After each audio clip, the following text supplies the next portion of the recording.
V redu, ali imam narobe obrnjenega? V redu. Okay. Jaz bi kar začel.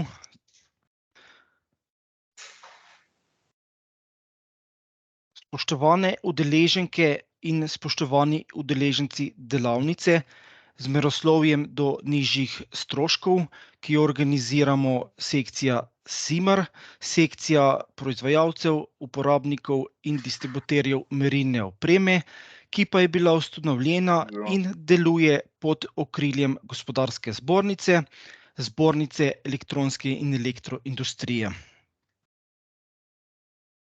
Sem Mitja Virant in prihajam iz že omenjene zbornice. V SIMR opravljam funkcijo tajnika, danes pa mi je bila zaupana posebna vloga, in sicer vloga koordinatorja delavnice.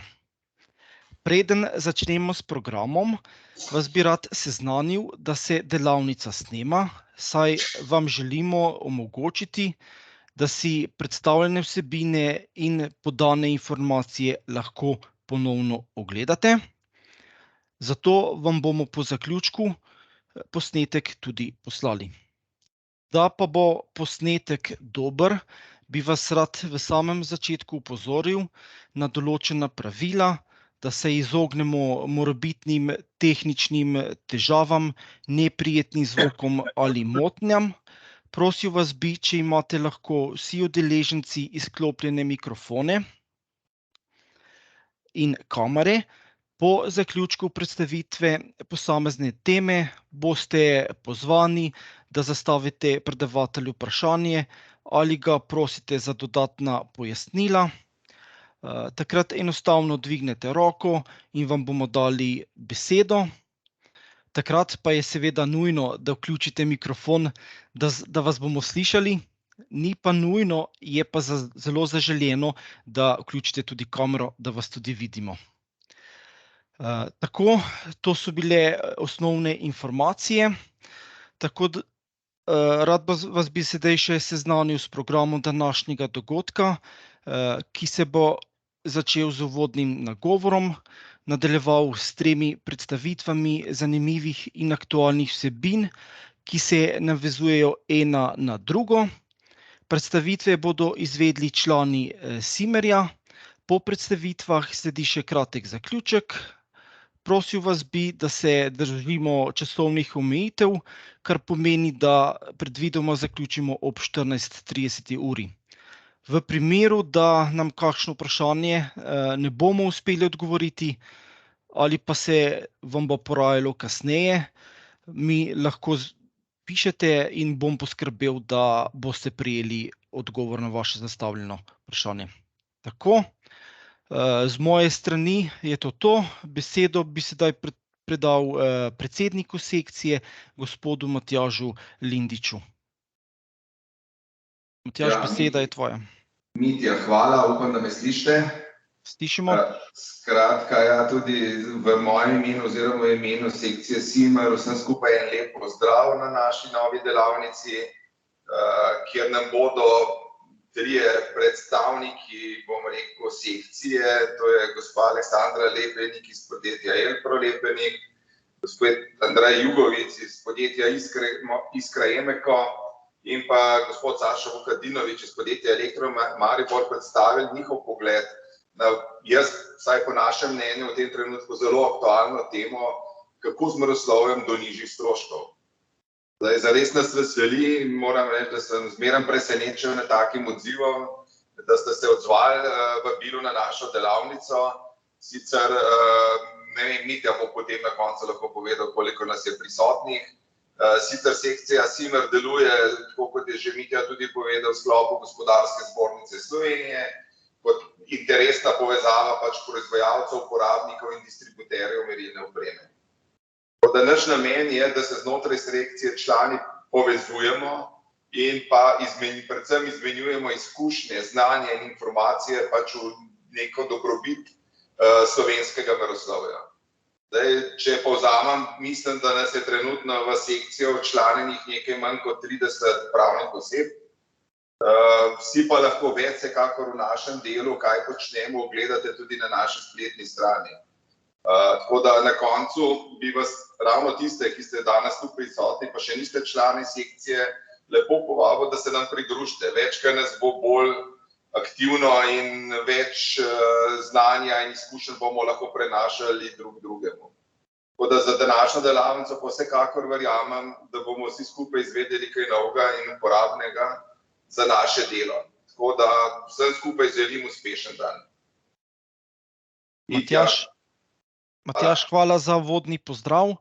Sedaj pa bi nadaljevali s predstavitvijo vsebine z naslovom S senzorji do energetske učinkovitosti, ki nam jo bo predstavila gospa Aleksandra Lepenik, direktorica družinskega podjetja Elpro Lepenik, v katerem skrbi za kakovost proizvodnje tipal, za temperaturo, vlago, tlak, nivo in sorodne veličine.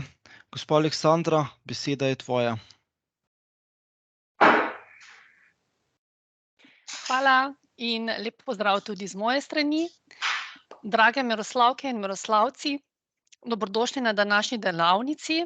Imela sem na začetku pripravljeno eno tako bolj šolsko predstavitev z obsežno razlago, ampak sem ugotovila, da v dobrih 15 minutah ne morem kaj posebej razlagati. Poanta danes bo v tem, da podam kratke in jasne informacije, ki jih boste lahko uporabili takoj, saj z nadzorom nad senzorji učinkovito vplivamo, izboljšamo in obvladujemo energetsko učinkovitost ter predvsem zelo veliko prihranimo.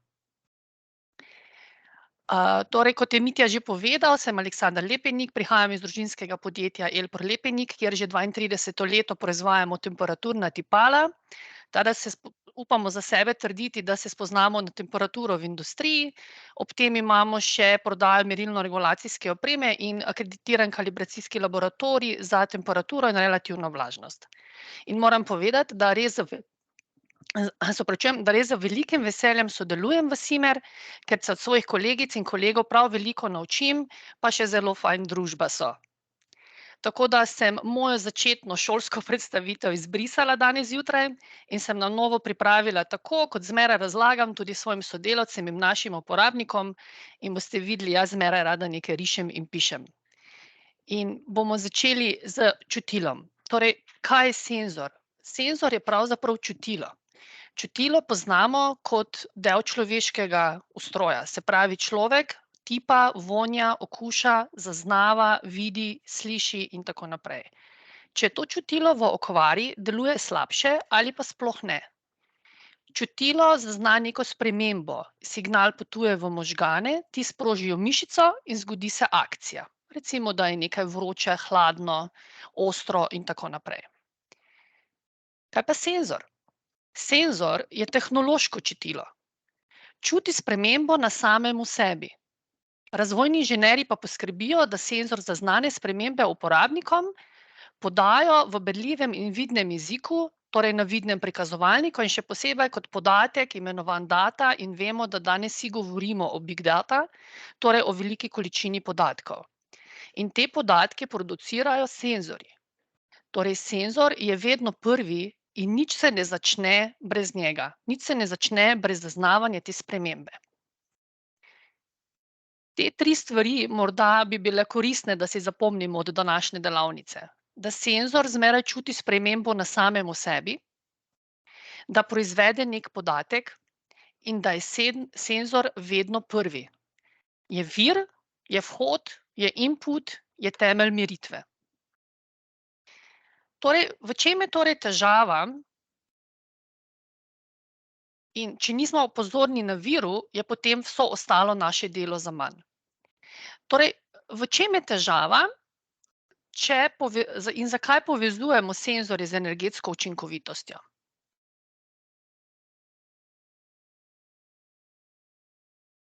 Mlad človek odlično sliši, vidi, tipa, se giblje.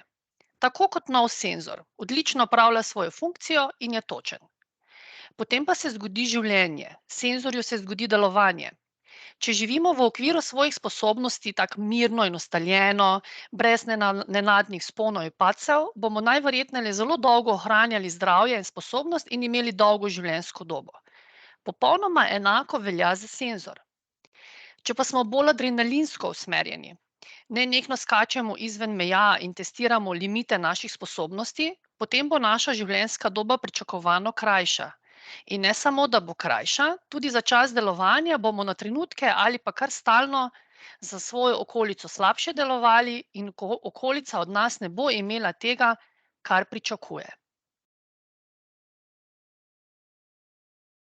In popolnoma enako velja za senzor. In kje je ta težava?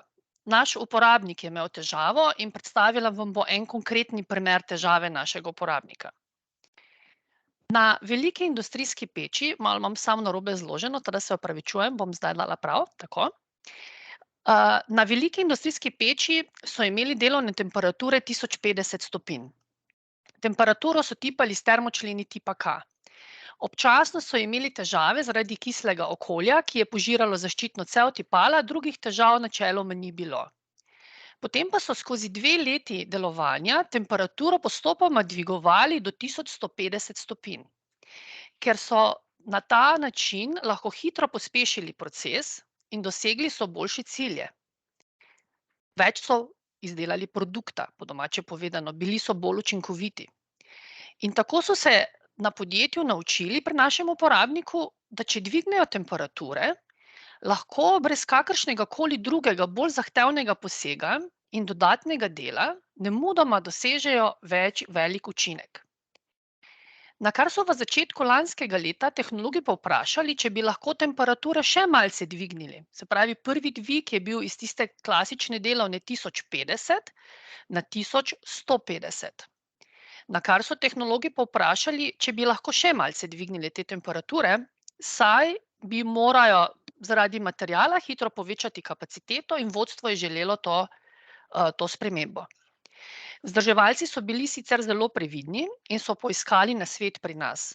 Takoj smo jim razložili, da v tej izvedbi čez 1100 stopinj delovne temperature ne smejo in da je potrebno zamenjati tip termočlena na platinast in zaščitno ohišje na keramiko. Seveda, sedaj pa nastopi problem. Keramika je bolj občutljiva, še posebej ob menjavi, nastopi cenovna razlika pri platini, platina je v tem primeru bila 5-krat dražja, zamenjati bi morali še vso kabelsko instalacijo in opraviti nastavitve krmilja. Uporabnik pa je naredil v tem trenutku še nekaj, razen to, da je nas poklical in zaprosil za nasvet in mi smo mu dali novo ponudbo za pravilno opcijo, pa je naredil še nekaj, kar bi pravzaprav mi vsi naredili. Pogooglal je za informacijami o maksimalnih temperaturah termočlena tipa K. In ker smo tu sami meroslavci v skupini, ne dvomim, da bomo znali prebrati, kaj piše tukaj. Se pravi, na levi strani imamo izsek iz monitorja uporabnika, kjer vidimo, da je uporabnik iz nekih nastavljenih temperatur, ki so bile okrog 1233, to se vidi zato, pa 1220, to se vidi zato, ker je to v zelenem polju, se pravi, je okej. Dejansko temperatura, ki se mu je pa pojavljala, je bila pa 1374, recimo, ali pa 1239. To se vidi iz samega monitorja uporabnika. Ampak kaj je zdaj uporabnik prebral na spletu, kaj je našel? Našel je standard 60584 SysTN, ki govori o tolerančnih vrednostih termočlenov in je našel te podatke. Imam tip K, tale v klasi 1 gre od -40 do 1000 stopinj, v klasi 2 od -40 do 1200 stopinj. Potem je našel en kup tabel, več strani tabel, pri katerem je elektromotorna sila izražena v milivoltih in tam noter so vrednosti za milivolte vpisane od -270 do 1290 oziroma celo do 1300 stopinj, ena točka. Potem pa je v nadaljevanju nekako pozabil pogledati še eno tabelo, ki se imenuje Recommended Maximum Temperature of Use, kjer mu pa lepo govori, da v odvisnosti od debeline termočlena, lahko recimo pri debelejših termočlenih, on je imel v tem primeru žilo Fi 3 mm, da lahko v taki debelini dela z termočlenom do 1100 stopinj, kot je tudi bila proizvajalčeva predpisana delovna temperatura, in kratkotrajno do 1200 stopinj, ampak ta kratkotrajnost že ima določene negativne vplive. In zgodilo se je to, da je uporabnik se odločil, da bo sledil tem informacijam na spletu. Saj je v standardu, smatral je, da v standardu gotovo pravilno zapisano in tudi je. Ni pa upošteval dodatnih pojasnil in povezanih standardov in ni upošteval nasveta proizvajalca, ki imamo leta praktičnih izkušenj in podobnih sistemov. In ni vedel, da standard vsebuje skrajne mejne vrednosti s kratko življenjsko dobo, ki so namenjene raziskovalcem in testnim laboratorijem. In je tako napačno smatral, da je do 1270 stopinj popolnoma varen, da lahko deluje na tem območju s tem tipom termočlena, ni pa poznal komplementarnih učinkov in ni pričakoval težav. V uporabi je imel oziroma ima takšen tip termočlena, ravni termoelement se to imenuje z kovinsko zaščitno zunanjo cevjo, ki je pritrjen na peč s prirobnico, ki omogoča hitro menjavo člena.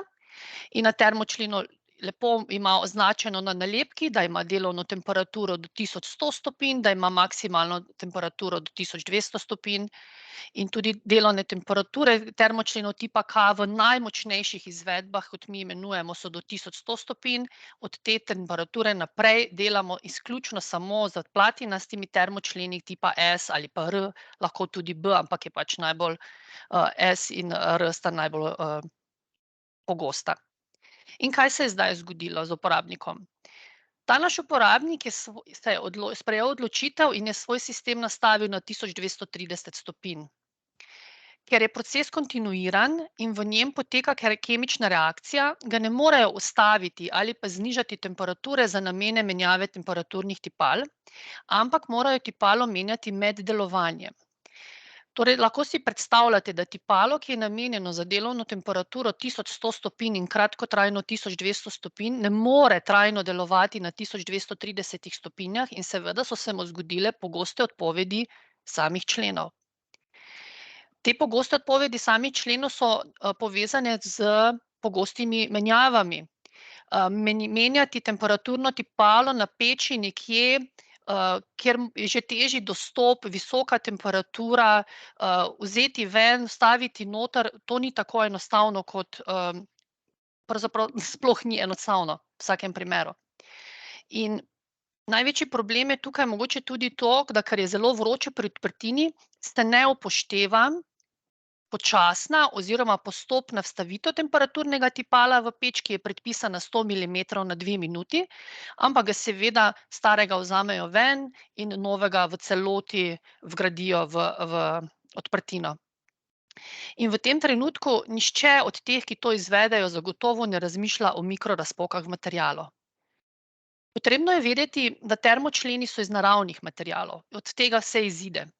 V primeru tipa K je ena žila oziroma en pol zlitina nikla in kroma, drugi pol pa je čisti nikelj. Ko jih uporabljajo, ti naravni materiali počasi razpadajo. In to je ta ključ problema, ki se dogaja, zakaj začnejo termočleni, mi rečemo, da senzorji lezajo. Vsi zagotovo poznate ta izraz, da senzorji lezajo, da imajo drift. Drift se dogaja zato, ker material kot sam v osnovi razpada in nima več enakih vrednosti, kot so tiste tabelarične, recimo v standardu. Ko jih uporabljamo, torej razpadajo, oksidirajo in se vežejo tudi z drugimi snovmi. Če so elementi temperaturno občutljivi, pričnejo pri določenih temperaturah še pospešeno razpadati. In te temperature, kjer začnejo še pospešeno razpadati, so temperature nad priporočeno delovno temperaturo. Zato je v standardu zapisana priporočena temperatura od do, to smo lahko tukaj videli, piše, da je od do, vsepovsod imate vrednosti od do, in zato, da uporabnikom ni treba raziskovati, dokoliko pa zdaj zares zdrži temperaturno tipalo. Torej, v kateri smeri je treba gledati rešitev takega problema? Zavedati se je treba, da materiali razpadajo. In ker materiali razpadajo in še posebno pospešeno razpadajo izven priporočenih območij, izmerimo manjšo termonapetost, kot bi jo pred razpadom. Termočleni namreč rezultirajo s termonapetostjo. Merilno-regulacijski sistem to zazna kot nižjo temperaturo od nastavljanja, zato avtomatika sama sebi naloži nalogo, da je potrebno temperaturo povečati. In s tem se sproži nekaj, čemur jaz rečem nepovratni črni energetski cikel. Udeleženci, če si boste kaj zapomnili od te delavnice, dajte si zapomniti ta slajd. In vedeti, da pri senzorjih se dogajajo razpadi materialov, ker so senzorji bazirajo na naravnih materialih. In ko materiali razpadajo, se nekaj dogaja z njimi, kar pomeni, da ne bodo dali več enakih vrednosti, kot so jih dali, kot so bili novi. In s tem avtomatike so pa vse narejene tako, da one pa želijo iti v tisti setting value, one želijo v nastavljeno vrednost in zato pač vrednost non-stop korigirajo. In s tem sprožijo ta nepovratni cikel. Kaj pravi tale energetski nepovratni cikel?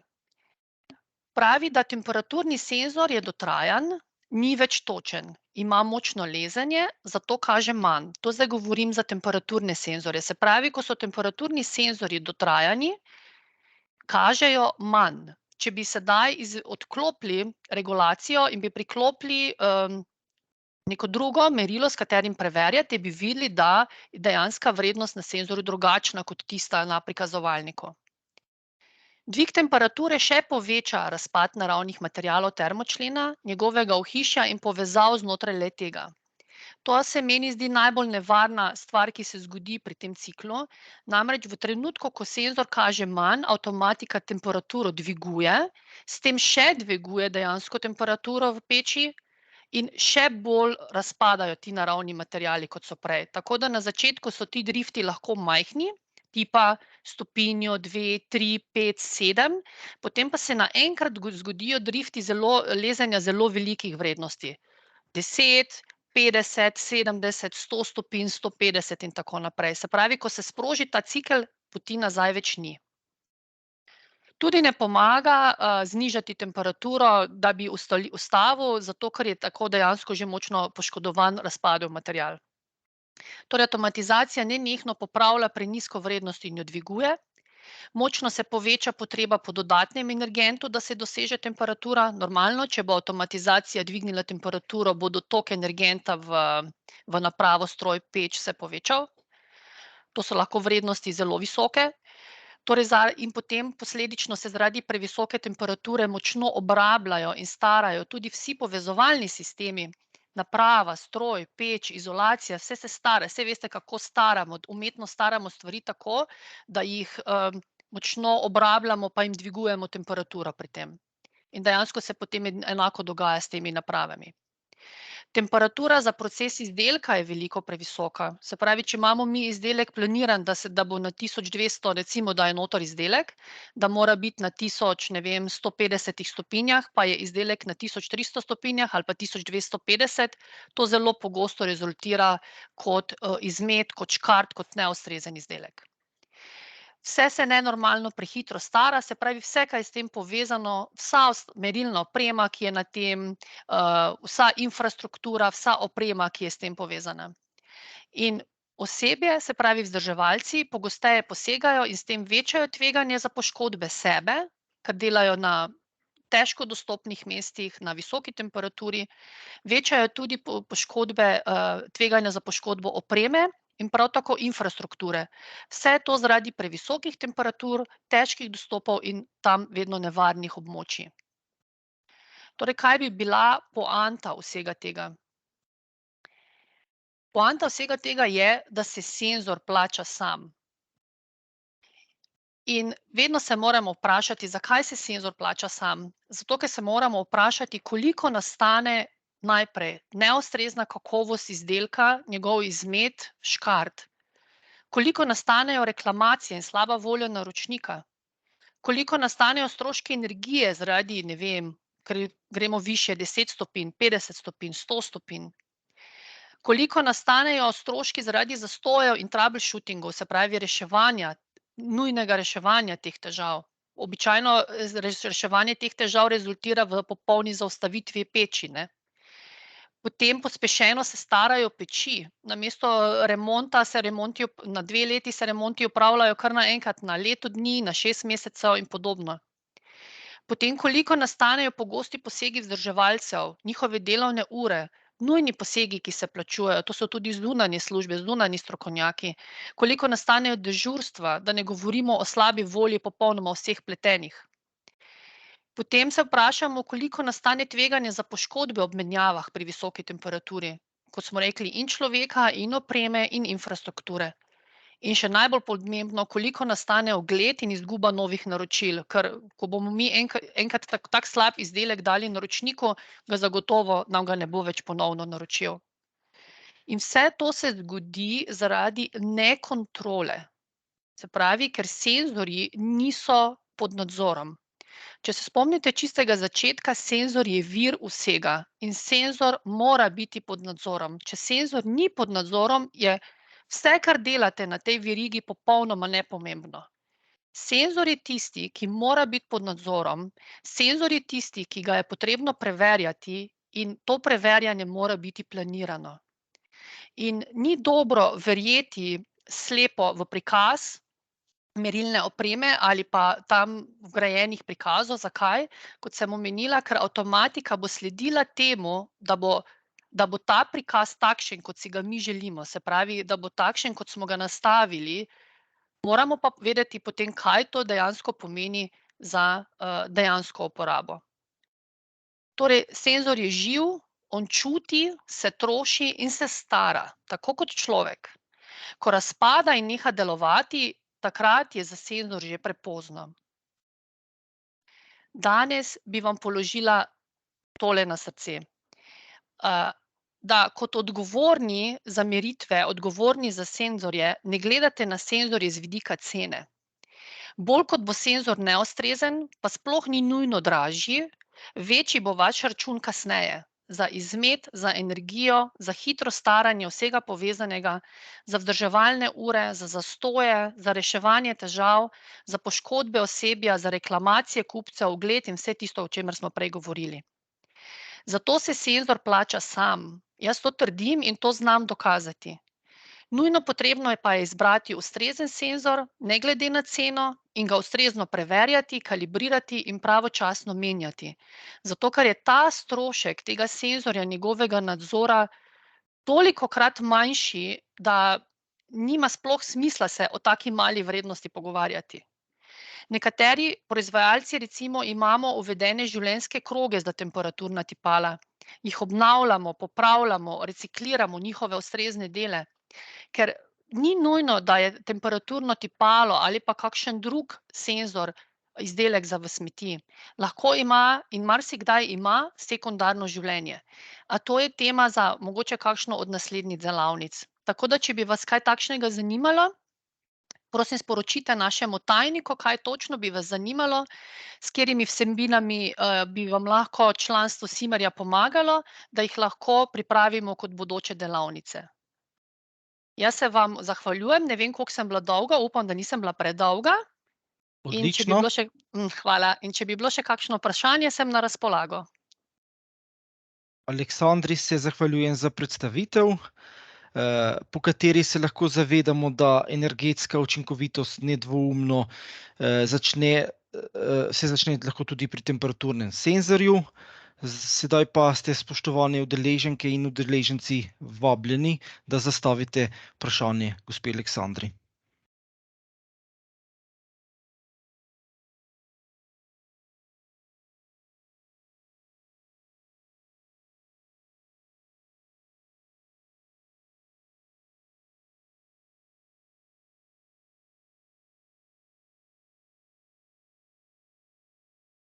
Ne vidim nobenega vprašanja, zato bi predlagam, da kar nadaljujemo. Nadaljevali bi kar z naslednjim predstavitvijo. Laboratorij kot konkurenčna prednost pri izzivih sodobne oskrbovalne verige, ki jo bo izvedel gospod Andrej Jugovic, ki prihaja iz podjetja Iskra Emeko, v katerem pa je gospod Andrej vodja sektorja validacijskega centra. V podjetju Iskra Emeco se ukvarjajo z razvojem in proizvodnjo meril in sistemov za merjenje električne energije. Že pred krizo so imeli procese naravnane v smeri, da bi bili ti čim manj odvisni od nihanja oskrbe pri ključnih komponentah. V tej krizi so se dobavni roki tudi pri njih nerazumljivo podaljšali. Pred časom so zgradili sodoben merilni laboratorij, ki je akreditiran za kalibracijo in preizkusno dejavnost. Pri moteni dobavi elektronskih komponent se je laboratorij izkazal za ključno konkurenčno prednost, saj se je pri iskanju in implementaciji alternativnih komponent in sklopov testiranja v lastnem laboratoriju lahko izvajalo hitro in ni bilo potrebno čakati na rezultate pri zunanjih laboratorijih. Več o tem pa prosim gospoda Andreja, če nam lahko kar sam predstavi. Ja, hvala za besedo. Najprej en lep pozdrav, kot je že kolega Mitja povedal. Moja predstavitev bo rahlo drugačna od moje predhodnice Aleksandre. Bolj se bom v bistvu usmeril v ta poslovni vidik lastnega laboratorija, kako vidimo to kot konkurenčno prednost, kako vidimo lasten laboratorij bolj kot v cilju tudi, da je produkt bolj robusten na koncu. Imamo potem seveda posledično tudi je lasten laboratorij nekje z vidika oskrbovalne verige konkurenčna prednost in na koncu koncev je zaupanje strank pri obiskih naših centrov v podjetju se povečuje s tem, ko vidijo, kaj vse v bistvu mi sami znamo in s tem v bistvu zaupajo tudi v naše produkte. Zdaj, če mogoče za začetek sam na hitro predstavim našo firmo, tisti, ki jo še ne poznate. To se pravi, mi se ukvarjamo predvsem z razvojem meril za merjenje električne energije in pa vode v zadnjem času. Seveda ne samo meril, tudi sistemov, mogoče bomo pol naprej malo pogledali v produktni portfelj.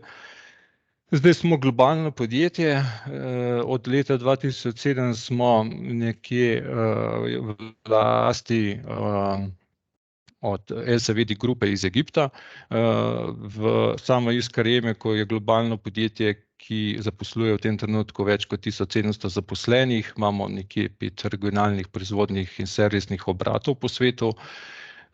Tisto, kar je najbolj pomembno, imamo tehnološki design center tukaj v Sloveniji, zelo močen, več kot 100 zaposlenih, gradimo jih pa tudi v Indiji in Egiptu, tako da načeloma gremo z istim konceptom, z isto strukturo, tako v Indijo in Egipt in v bistvu kompetence gradimo tudi v teh dveh centrih. Do zdaj smo inštalirali več kot 100 milijonov števcev po več kot 80 državah. Seveda, naš fokus je pa zdaj predvsem usmerjen v pametne rešitve, to, kar je v bistvu nekje fokus tudi vse naše konkurence. Zdaj, če pogledamo naslednji slajd, Mitja, je bolj usmerjen v kaj je naš portfolio. Kot vidimo, električni števci so samo en del našega portfolija, seveda ključen, ker na tem bazira, to je naš v bistvu core business. Zdaj, kot sem že omenil, dodajamo tako imenovane multi-utility števce, da prav predvsem se ukvarjamo tudi z vodo. Glavni izziv tehnološki poleg meritve so potem komunikacije. Mi pač te podatke iz meril hočemo čim hitreje, čim bolj učinkovito, čim ceneje, čim bolj robustno, zanesljivo potem transportirati proti našim softverskim rešitvam, ki so ponavadi v v distribucijskih centrih, to je tudi ta drugi del v bistvu našega portfolija, se pravi izredno močen software, ki pobira, ki obdeluje podatke, ki jih tarifira. Ponujamo servise razne, vse skupaj se pa rezultira v naših rešitvah, ki jih potem v bistvu ali samostojne ali pa kot v povezavi z ostalimi partnerji ponujamo stranki. To se pravi zelo pomembna, poleg tega, da imamo v cel portfolio, je tudi interoperabilnost naših komunikacijskih interfejsov, to se pravi, da lahko se mi priključimo na kjerokoli rešitev, ki jo ponujajo drugi dobavitelji. Če gremo naprej, kot sem že prej omenil, rad bi nekako pozicioniral naš merilni laboratorij v sam proces oziroma v to, kar v bistvu mi imenujemo tehnološki dizajn center. Tehnološki dizajn center se ukvarja z predvsem tehnološkim managementom, ne. To se pravi, mi raziskujemo, kam gre po eni strani branža, kam gre konkurenca, hočemo biti v bistvu nekje v ospredju, tako da veliko energije ponudimo v teh začetnih fazah pri pripravi novih tehnologij, pri analizi. Se pravi, delamo pač jasno na konceptih, specifikacijah izdelkov, potem razvoj in ta naslednji del je pa tisto, kar bi ga omenil, je pa validacija in verifikacija. Tako da tudi, če gledamo v sam proces, ki je spodaj nekje, ki ga imamo naš proces za razvoj izdelkov, za razvoj projektov, vidimo na koncu v zadnjih 2 delih verifikacijo in validacijo, ker se razvoj enkrat zaključi, ker razvoj svoje potestira, spet takrat pridemo pa v bistvu verifikacija in validacija v vlogo, predvsem gledamo pa jasno tukaj proti stranki, kaj je stranka v bistvu hotela, kakšne rešitve hotela, kaj so bile zahteve, pa seveda proti regulaciji, ker ta branža je zelo regulirana, to se pravi, zadaj so standardi, ker je pač le meritev in ta meritev je na koncu koncev tudi osnova za obračun. Tako da v bistvu smo podvrženi strogi regulativi in tukaj pride predvsem do izraza naš merilni laboratorij. Zdaj, v naslednji fazi sistemske integracije smo kot validacija vsekakor zraven, tako da v bistvu delujemo na teh 2 pozicijah, to se pravi verifikacija, validacija in sistemska integracija skupaj s kupci. Se pravi, mi v bistvu pridemo do kupca na koncu, ko naredimo delo v samem podjetju, pa v bistvu še na njihovih testnih sistemih, preden gre stvar v živo, vse skupaj stestiramo. Če gremo naprej, zdaj mi smo v zadnjih letih ogromno energije vlagali predvsem v to, da ta del, kot sem ga omenil, verifikacija, validacija, pojačamo čim boljše, ker se zavedamo, da le kakovost nas bo pripeljala tudi v uspešno prihodnost. Zdaj, zato smo zgradili en tak dosti velik validacijski center, kjer v bistvu imamo poleg merilnega laboratorija tudi vse ostale funkcije, ki omogočajo, da stestiramo izdelek do te mere, da zaupamo, da bo na terenu v bistvu dobro delovalo. Se pravi, tukaj delamo predvsem na funkcijskih performančnih testih, mi v bistvu na koncu koncev tudi priključimo več kot 1000 števcev, zato da preverimo ne samo v bistvu stabilnost, ampak tudi samo performance komunikacijskih kanalov. Delamo potem na softverskih aplikacij, kot smo videli, to postavimo kompletne rešitve in gledamo primere uporabe pri stranki in jih testiramo. Kot sem že omenil, testiramo nove tehnologije, čezdalje bolj se posvečamo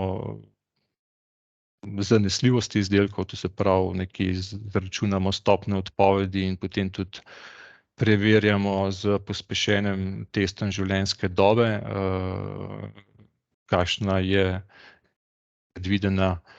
so predvidene stopnje odpovedi naših izdelkov potem na terenu. Svoj del, je pa tukaj merilni laboratorij, ki v bistvu je kot del kompletnega validacijskega centra.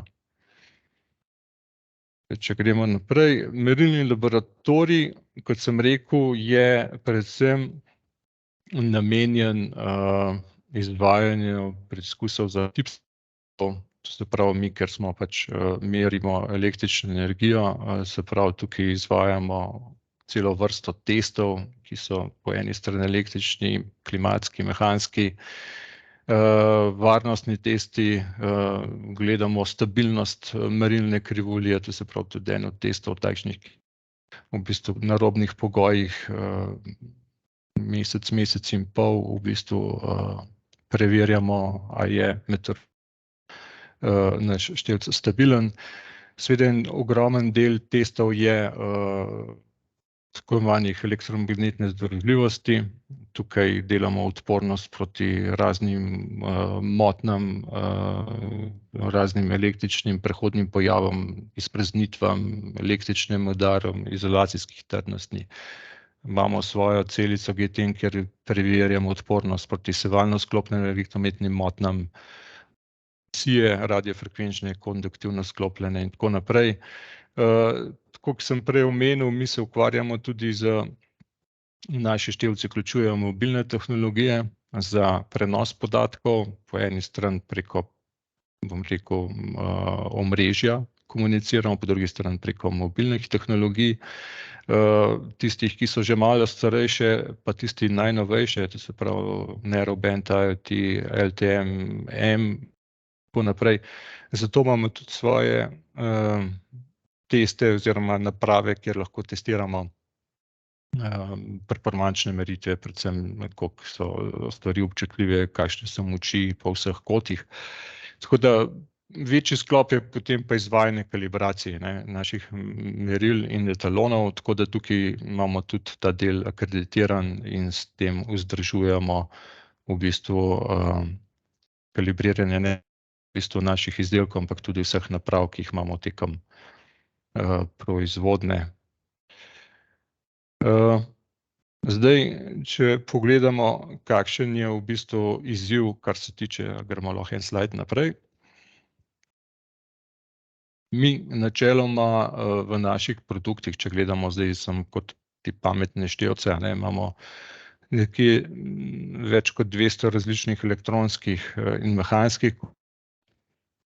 In že pred nastopom krize, ki je povzročila korona, pa bom rekel razne politične krize v svetu, smo organizacijo postavili na ta način, da je v bistvu bila robustna proti takšnim pojavom nihanja oskrbovalnih dobav komponent.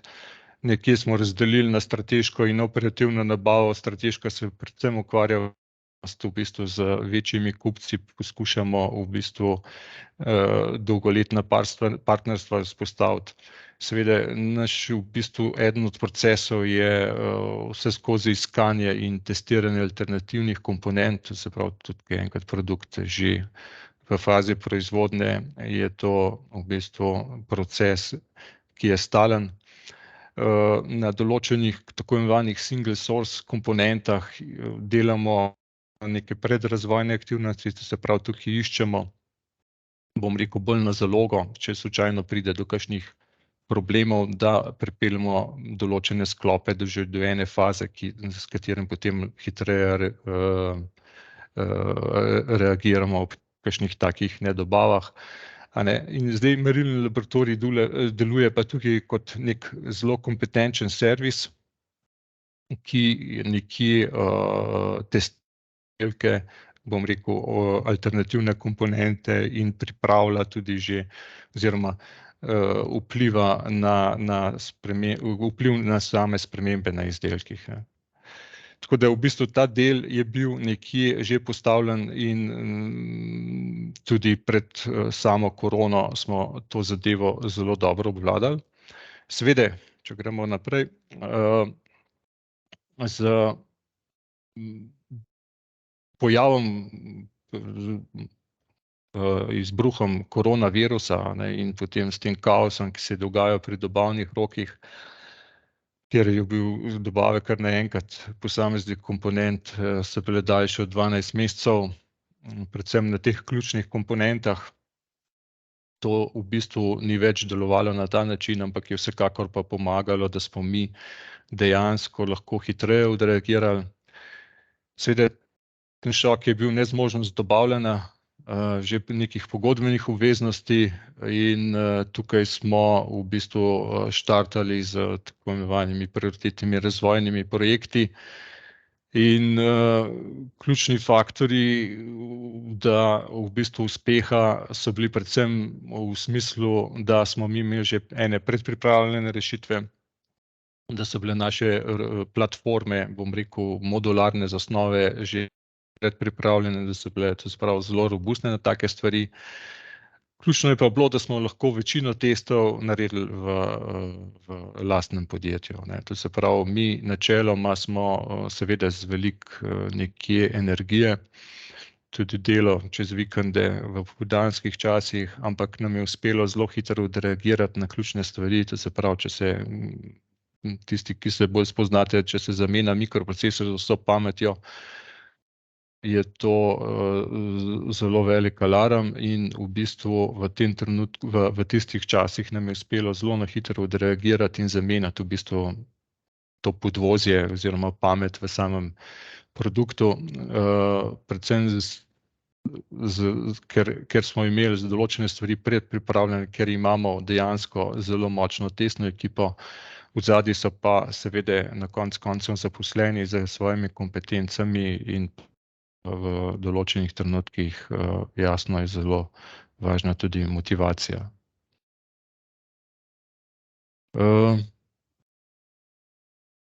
Če gremo naprej, mogoče zdaj, če še enkrat povzamem, kaj so ključne stvari, ki jih vidimo kot preko z lastnim merilnim laboratorijem.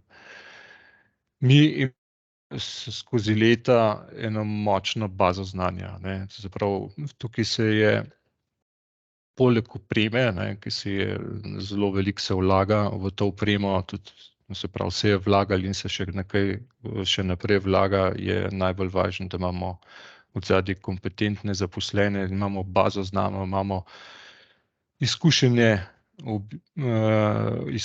ljudi, ki v bistvu s tem tudi aktivno sodelujejo v novih izdelkov. To se pravi, mi že v začetni fazi lahko zelo vplivamo na sam razvoj izdelka, kaj je bistvo, na katere stvari je treba paziti, da bo teh iteracij, razvojnih iteracij manj, a ne, in se pravi, da bo v bistvu že v samem začetku produkt pravilno koncipiran. Druga stvar, ki je seveda potem v sami fazi aplikacije, validacije, če imaš v lastni hiši večino stvari, potem ni treba čakati na usluge zunanjih laboratorijev, ki se je pokazalo sploh v tej fazi, kjer so bili dobavljivosti komponent otežene, so vsi proizvajalci iskali neke alternative in s tem so bili laboratoriji zelo zasedeni, še sedaj so. Tako da tukaj smo se lahko zelo hitro odzvali. Ena stvar, ki je zelo pomembna, je tudi to, da dejansko, če so že problemi na trgu, mi imamo svoje lastno znanje, mi lahko pogledamo, mi se lahko na to zelo hitro odzovemo, preverimo, kaj je lahko problem in v bistvu damo zelo hitro nazaj informacijo tudi strankam. Zdaj, kalibracijski laboratorij nam omogoča zelo fleksibilno podporo proizvodnji, a ne, mi se odzovemo, ker jasno imamo vse postopke, vso opremo v hiši.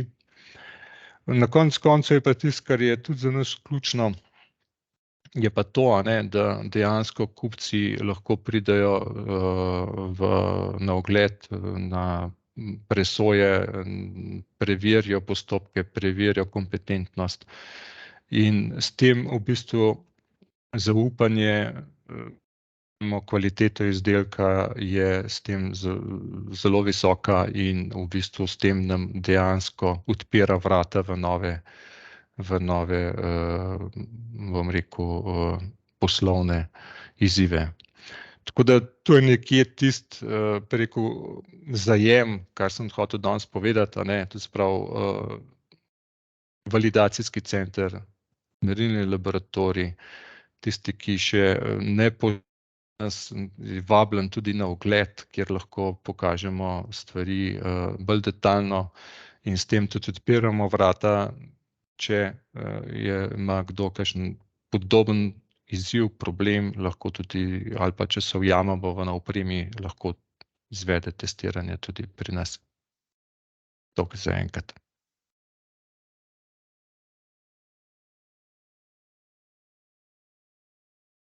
Mitja, Hvala za opozorilo. Andreju se zahvaljujem za izčrpno predstavitev, kako pomembno vlogo pri konkurenčnosti in pri vzpostavljanju nemotenih dobav kupcem ima lahko vzpostavljen lastni akreditiran laboratorij. Sedaj pa, tako kot prej, ponovno vabim udeležence, da zastavijo morebitno vprašanje. Ja, eno rokico vidim, kar besedo. Rado Lapuh. Ja, hvala lepa. Če sem prav razumel, iz tega pomeni, da imate zdaj zmogljivosti, akreditirane zmogljivosti preizkusnega laboratorija EMC na razpolago tudi zunanjim uporabnikom. Ja, seveda, v bistvu tako, ja. Mislim, zdaj tako, ne, mi smo predvsem na to merilno, na produkte, ki so pač tiste, ki jih imamo, ampak oprema kot takšna seveda je uporabna tudi za kakšne druge produkte in je na razpolago. Seveda mi načeloma s tem, ko smo dobili nove prostore, imamo šele možnost, da lahko sprejmemo zunanje, ker je pač celo nadstropje, ki je tukaj tudi ločeno od samih razvojnih aktivnosti. Zasnova je bila tako narejena, da lahko v bistvu sprejemamo tudi zunanje naročnike. To potem velja tudi za vaše kalibracijske zmogljivosti v tem merilnem laboratoriju? Ja. Vsekakor za kalibracijske, za EMC, za, bom rekel, tudi kar se tiče mobilnih komunikacij, tisto, kar pač lahko nudimo, vse te stvari imamo kalibrirane, seveda zaradi lastnih potreb, tako da so na voljo tudi seveda za zunanje obiskovalce, za zunanje naročnike. Ja, hvala. Imamo še kakšno vprašanje? Še kakšno pogumnega?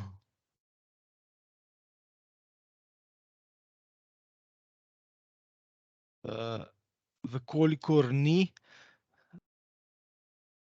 predlagam, da kar nadaljujemo z naslednjo temo, in sicer ekonomično vzdrževanje sistemov kakovosti v laboratorijih, ki nam jo bo predstavil gospod Sašo Vukadinovič. Se lepo navezuje na predhodno predstavljen primer. Namreč gospod Sašo že več kot 15 let deluje na področju vodenja sistemov kakovosti v merilnem laboratoriju v Elektro Maribor. Zadnji 2 leti pa zastopa merilni laboratorij kot vodja in predstavnik sistema vodenja. Cilj njegove predstavitve je, da bi prepoznali priložnosti za bolj ekonomično delovanje akreditiranih laboratorijev. Sašo, predajam besedo. Lep pozdrav vsem skupaj. Hvala za to predstavitev, Mitja. V našem laboratoriju pokrivamo 2 akreditirana področja. Ta sta kontrolni organ za kontrolo števcev električne energije in tokovnih merilnih transformatorjev ter preizkušanje nizkofrekvenčnega elektromagnetnega sevanja. V tem delu delavnice vam bom predstavil nekatera splošna izhodišča ekonomičnega vzdrževanja sistemov kakovosti v laboratorijih, katera sem v teh letih prepoznal v svojem delu. Vsebine, ki bodo predstavljene, si prosim po svoje prikrojite, prilagodite in nadgradite. Vesel bom, če boste kakšen, recimo temu nasvet, vzeli za svojega. Če lahko še dodam, v začetku da smo v našem laboratoriju nenehno v iskanju ekonomičnih rešitev v teh časih, ampak ne na račun kakovosti izvedbe naših storitev, pa bom mogoče po teh poglavjih tudi počasi začel. Se pravi, najprej bi predstavil vidike oziroma izhodišča glede merilne opreme, pa bi Mitja prosil za en slajd naprej. Ne mi zameriti, mičke, imam treme, nisem navajen preveč. Okej. Glede merilne opreme bi začeli mogoče kar z nabavo. Recimo, tu so nekaj izhodišča, na kaj vse bi bilo fajn biti pozoren, vsaj na začetku ob nabavi. Dostikrat se bo zdelo to čisto samoumevno, tako da mogoče pa le komu pride kak nasvet prav, no. Garancijski roki, kakšna so recimo pogojena redna vzdrževanja, kako je z robustnostjo same opreme, obseg uporabe upoštevamo, kakovost materialov, reference samega proizvajalca, izkušnje, če jih že imamo s tovrstno opremo, recimo, da je enak software, znamo že s tem delati, bo mogoče krajši čas usposabljanja, odzivnost v primeru okvar in razpoložljivost nadomestnih meril, se pravi, in pa cena servisov.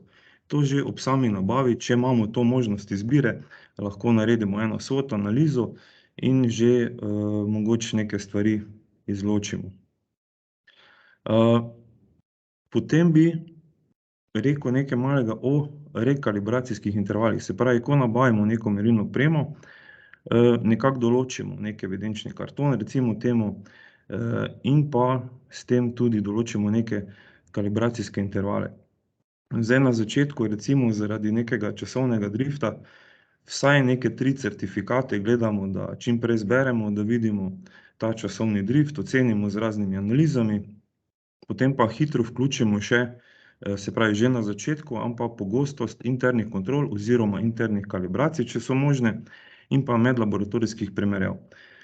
S tem lahko tudi recimo v kakih nadzorih dobimo kak žegen oziroma potrditev kakih tehničnih nadzornikov, če bi bilo smiselno tudi podaljšati te rekalibracijske intervale. Se pravi, vemo, da vsaka kalibracija nekaj stane, tudi neki izpad predstavlja časoven, tako da bolj bi rekel redkeje, ko so, tudi malo bolj ekonomično. S tem pa se moramo zavedati, da moramo na drugi strani poskrbeti za močne analize internih kontrol in pa, se pravi, pogostejše medlaboratorijske primerjave, če se le da. Okej, mislim, da sem vse zajel, tako da bi Mitja prosil kar za naslednji slajd. Malo me tudi trema pojenja, tako da mislim, da bo šlo zdaj malo bolj tekoče. Okej, se pravi, naslednje področje je osebje. Če začnem pri usposabljanju novega kadra.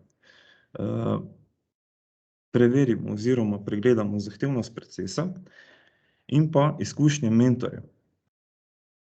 Časovno učinkovito in časovno sprejemljivo gledamo, da to vse skupaj traja. Da mogoče malo pojasnim. Probamo ustreznega mentorja določiti za ustreznega vajenca. Se pravi, gledamo, cilj je, da čim prej doseže vajenec tisto želeno sposobnost oziroma znanje. Potem pri planu izobraževanj, če malo grem proti koncu že, ustrezna ocena nujnosti za vsakega merilca glede na njegova pooblastila, potem uravnoteženost zahtevnosti, se pravi, ko planiramo izobraževanje za vsakega izmed našega osebja, recimo sem tudi en primer, če imamo poklicnega elektronika, ga ne bomo verjetno takoj z neko merilno negotovostjo začeli polniti glavo, recimo, ker bo mogoče malo težje. So svetle izjeme, seveda, ampak nekako je praksa pokazala, da mogoče prilagodimo tudi, uravnotežimo neko znanje, ki je potrebno. Se pravi, čisto odvisno od zahtevnosti procesa in pa kako mogoče še zmanjšamo z nekimi praksami neke stroške. Pri zunanjih izobraževanjih tudi pazimo na neki ta način uravnoteženosti, se pravi, pogledamo, kaj so zahteve po specifičnih znanjih. Se pravi, zahteve so lahko iz raznih uradov, akreditacije, koliko so ta izobraževanja nujna za naše procese in pa za tisto delovno mesto, ki ga zaseda določen, se pravi sodelavec, delavec, merilec. Potem pri internih izobraževanjih pazimo na časovno učinkovito in časovno sprejemljivo vsebino, transparentnost in deljenje znanja, predstavitve iz eksternih izobraževanj, obiskov sejmov in seminarjev. Se pravi, če imamo nekoga, ki je bil na nekem seminarju, tudi poskrbimo skozi interna izobraževanja, da se ta znanja prenesejo na drugo osebje, ki bi to tudi bi jim prišlo prav, recimo, ne. In pa osvežitve obstoječih znanj so tudi dobrodošle. Če vidimo, da ni nekih sprememb, vemo pa tudi, da rabimo vsaki toliko cajta osvežiti neka znanja pri osebju, pa se pol tudi ustrezen kader, ki je tudi, se pravi, bil že na nekih usposabljanjih, temu pristopi, organizira v sklopu kakih delovnih sestankov, bolj kaka mikroizobraževanja so lahko tudi to, recimo 15-minutna na 2 do 3 tedna, odvisno pač od potreb raznih procesov in recimo tudi mogoče, če vemo, da nas čakajo kakšna ocenjevanja in podobno, tudi včasih ni slabo malo osvežiti kako znanje, recimo, ne. Upam, da nisem kaj pozabil, pa bi prosil Mitja za naslednji slajd. Okej, zdaj sem se tako zaletel, da bom probal malo več dihati. Prostori in ostala oprema. Se pravi, čiščenje prostorov, ogrevanje prostorov, vzdrževanje naših stavb in pa mogoče tudi rečemo temu kaj o računalniški opremi. Se pravi, pri čiščenju prostorov neki vidiki spet, kje se mogoče kak evro da prišparati. Se pravi, kaj lahko počistimo za sabo sami, kaj smemo sploh počistiti sami, se tudi včasih vprašamo, definirano podrobnosti pogodbi s čistilnim servisom. Včasih tudi to mogoče fajn malo pregledati, če le imamo dostop, pa če je ustrezno tudi kaj dopolniti ali pa spremeniti. Potem hkrati tudi vidimo, ali je ustrezno ločevanje odpadkov in ali so med odpadki priložnosti za zaslužek. Se pravi, to nekako vidiki, če so možni, da jih le upoštevamo. Pri ogrevanju prostorov lahko spremljamo, preverjamo, se pravi, zadostno prezračevanje, ali je učinkovita regulacija sistema ogrevanja.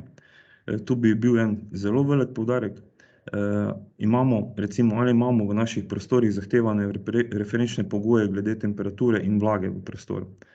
Se pravi, tam, kjer so ti prostori, bomo rekli, da niso ti pogoji zahtevani, so lahko tudi nekoliko nižje temperature, recimo. Pri vzdrževanju stavbe, se pravi, določimo prioritete kurativnega in preventivnega vzdrževanja, ocenimo tveganje tega, recimo, če so kakšna generalna čiščenja, kdaj so, recimo, da planiramo te stvari, kakšna popravila, recimo na fasadi, pleskarska dela, posodobitve notranje opreme, definiranje, se pravi, definiranje dotrajanosti za posamezno opremo. Tudi to, recimo, ena stvar planiranja, da vemo, kdaj kakšna pomožna oprema, tudi merilna oprema, gre ven iz uporabe, če se včasih da oceniti, recimo, neka dotrajanost. Mogoče bolj za inventar ali pa kaj podobnega. Potem računalniška oprema, lahko se vprašamo, ali za vzdrževanje računalniške opreme skrbi zunanji izvajalec, ali lahko sami izvedemo zunanje in notranje čiščenje računalniške opreme, smo za to usposobljeni, bi to znali narediti, kakšna so tveganja. In pa mogoče glede arhiviranja kakšne dokumentacije, je to v naši lastni režiji, je to dovoljeno, je to fizično ali na oblaku, lahko sami skrbimo za to, če lahko, koliko lahko prišparamo glede tega, recimo. Upam, da nisem prehiter. Okej, še zadnji slajd. Zadeve so le malo bolj operativne. Verjetno sem tudi kaj spustil, verjetno ima kdo izmed vas tudi kakšne izkušnje, bi kakšna stvar bila za dopolniti. Pa da ne bomo vinkaril še te finale, vzdrževanje sistema kakovosti. Pa bi tudi začel čisto na začetku, zunanja ocenjevanja, nadzori, presoje. Se pravi, po izkušnjah, če imamo več področij akreditiranih, se da tudi kaj združiti. Se pravi, izkoristimo možnost združevanja terminov ocenjevanj, če je ta možnost na voljo. Kaj drugega tu jaz nisem opazil, da bi se še kaj dalo znižati. Pač pri kakovosti se pač niti ne da kaj dosti šparati. Potem obseg dejavnosti. Pri samih nadzorih recimo moramo oceniti tudi tveganja oziroma če vemo, da neka področja za neko obdobje bo nek upad pri poslovanju, mogoče zamrznemo akreditacijo. To je tudi na koncu pri nadzorih lahko šparo. Potem izločitev področij iz obsega akreditacije. Tu tudi se pravi, razlogi so lahko različni in so načeloma vedno predvidljivi. Se pravi, če vemo, da neko področje enostavno nismo konkurenčni na trgu, zakaj bi ga vlekli recimo vsako leto okrog strošek ta pri akreditaciji, recimo lepo zadevo izločimo ob nadzoru in se pač izognemo spet kakšnemu dodatnemu dnevu nadzora, kaj pa tudi sami vemo, da tudi ni najbolj poceni. Notranja ocenjevanja oziroma nadzori in presoje. Zdaj, primernem času mogoče včasih to planirati. Zdaj, čist osebna izkušnja je, da nam nekako vsem ustreza 4. kvartal. Vemo, da se mogoče neke stvari malo umirijo, imamo več časa za te stvari in imamo poudarka recimo, če se da načeloma v tem 4. kvartalu. Ni pa nič narobe čez celo leto sproti, kakorkoli komu ustreza. Se pravi, najdemo tisto neko neobremenjeno obdobje, vsaj nam je tako skozi izkušnje ustreza. Izberemo ustrezno osebje, ki je kompetentno za to, ki ima določena usposabljanja opravljena. Tudi hkrati gledamo, da se novo osebje tudi temu pridruži oziroma kakšna mentorstva pod tem, da se nekdo pač malo usposablja tudi za notranjega presevalca. Izsledke ocenjevanj kompetentnosti osebja povežemo s planom izobraževanja za prihodnje obdobje. Zelo praktična stvar, se pravi, z planom izobraževanj oziroma planu izobraževanj pomagamo z našimi izsledki oziroma ugotovitvami s notranjih presoj in ocenjevanj. Potem skozi razna članstva in naročnine izkoristimo v različnih združenjih namen pravočasne pridobitve ustreznih informacij, ki bodo za nas predstavljale prednost na trgu. Se pravi, kakšne zamrznitve, če so le možne, ali prekinitve članstev ali naročnin. To vsak za sebe ve, kje je mogoče kakšna stvar, smo mogoče kje zaspali, nekaj plačujemo, ne uporabljamo, ali smo včasih bolj aktualno, nam je neka stvar predstavljala neko aktualnost, pa več ni. Se pravi, naredimo oceno o smiselnosti in posledicah tovrstnih potez. Se pravi, tu vsak pri sebi malo vidi, če so kakšna članstva dovolj neizkoriščena, oziroma če jih sploh potrebujemo v tem obsegu, recimo. Mislim, da sem vse naštel, vse vidike zelo mogoče prehitro šel skozi. So pa to nekako moja opažanja skozi vsa ta leta, neka izhodišča, ki mogoče tudi upam, da vsaj nekomu pridejo prav, da se ne lovite okrog, je taka bolj instantna zadeva, taka hitra juhica, nič kompliciranja, pač svojega nekega vidika nadgradite te stvari, pa mogoče nič druga, kot pa hvala lepa za pozornost, pa če še kako vprašanje, mogoče pa predlog, bom jaz tudi vesel, si bom z veseljem še kaj prepisal, pa tudi jaz nadgradim ta izhodišča. Hvala lepa še enkrat. Sašo, hvala za predstavitev. Sedaj pa ponovno pozivam, če imate kakšno vprašanje za Sašota, da še podrobno obrazloži posamezne predstavljene vsebine. Ja, dober dan, Denis Sušin iz podjetja Gazela Krško. Ne bom si zdaj zadnji čas kamero vklapilo, bom tako postavil vprašanje. Najprej bi se zahvalil, ta je odlična checklista, tole, ko ste pokazali za, kot sam vodja kakovosti, mi zelo pride prav. Dolgoletno znanje na kup zbrano in je res tako dobro vodilo, no. Tako da najlepša hvala za tale prispevek. Hvala vam. Hvala. Nimam pa nekega konkretnega vprašanja, sem bolj pohvalil hotel dati, zato, ker se tako skromno večkrat omenja v predavanju, ampak je res zelo kvalitetno gradivo, no, tako koristno. Hvala. Hvala vam. Hvala. Mogoče še kdo?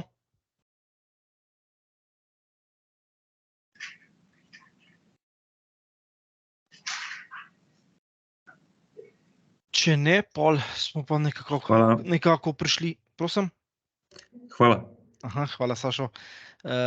Tako nekako smo prišli do konca današnje delavnice, tako da bi za zaključek prosil predsednika sekcije, da